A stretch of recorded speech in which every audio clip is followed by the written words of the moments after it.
আরে কি সব সস্তা পেস্ট দিয়ে দাঁত মাজছো? তোমার হাতে জিনিসটা দাও না দেখি। এই না। চা।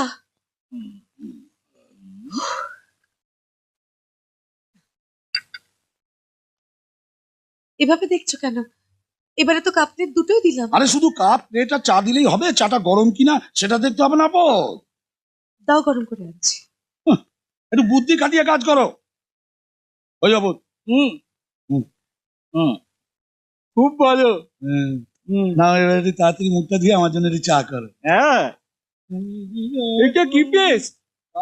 আমাদের গ্রামে তো পাওয়া যায় না, এত ফেনা হচ্ছে। পাওয়া যায়, তবে দোকানে গিয়ে টুথপেস্ট না বলে শেভিং ক্রিম বলতে হয়। হ্যাঁ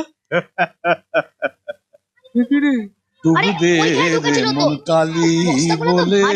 কি হচ্ছে রে আপদ? আরে দেখো না মেশো,